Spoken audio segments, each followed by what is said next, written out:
Becky Leggero. I'm here with Gian Perroni. Gian is working with Breakout Gaming, which has a pretty cool concept. They have their own virtual currency. And Gian, will you tell me the concept behind this site? Explain to me how you came up with it.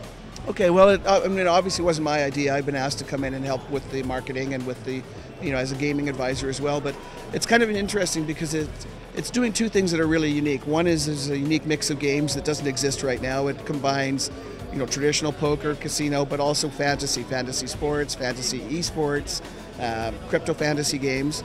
So it allows us to be legal in all different markets. And the second thing that we're doing a little bit different, as you mentioned, is we're coming up with our own Breakout coin. And the coin is what's going to be used by players to play the different games. But it also allows us to take, again, unique, both the Bitcoin type of cryptocurrency transactions, but also full fiat currencies. So we'll still do the Skrill, NetTeller, and all of that as well. Fully licensed and regulated. So depending on the markets we're in, we might have fantasy sports only, for example, in the US, and poker free rolls. But then in other markets, we'll have full poker, full casino. So it's going to be very, very cool. Why would a player choose to use Breakout Coin versus Bitcoin or any of the other currencies out there? Well, our belief, and I'm very, very optimistic about this, of course, because I know what we can do in the gaming business, is that the Breakout coin, because it's got a limited distribution, there's a pre-mine that's been done, and then there's going to be limited mining that's done every year moving forward. The Breakout coin will gain its value based on the amount of business that's being done within the gaming environment.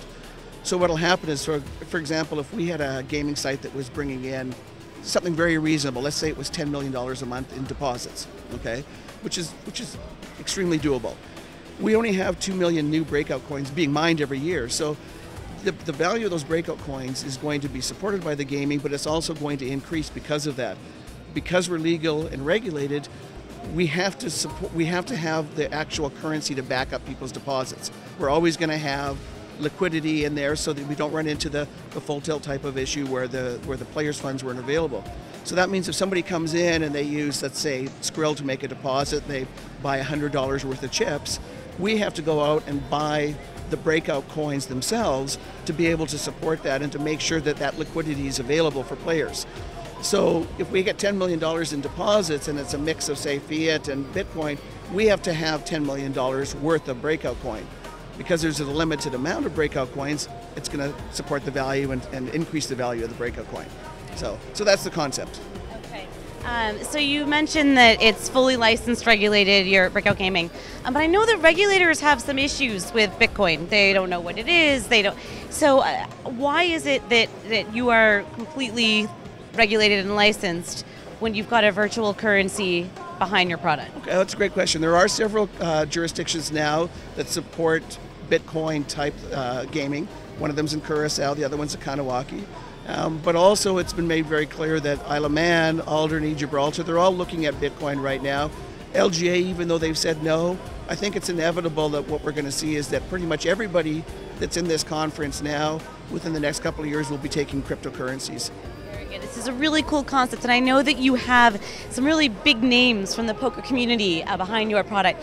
Can you tell me about some of these endorsements that you have? Yeah, it's interesting. It's kind of, a lot of people are saying, it's the old school guys, but these are people that are really well respected in the industry. Johnny Chan, Sandro Flack, Jennifer Harmon, Ted Forrest, Todd Brunson. I mean, people that have been around for a long time. Probably forgot a couple of them. And I think what they bring to us is some credibility. They bring some marketing reach. We've got people like Total Leonidas. We've got people that are market specific. And of course, as we get closer to launch, I'll go and I'll look for some of the young guys to appeal to that market as well. We're really, really pleased with the relationships that we've been able to create. Absolutely. I love this idea, and virtual currency is a really exciting area. So wishing you the best of luck, Gian. Thank you so much. Thank you, Becky. Good to see you. This is Becky Leggero with Gian Perroni. Thanks for watching CalvinAyrecom.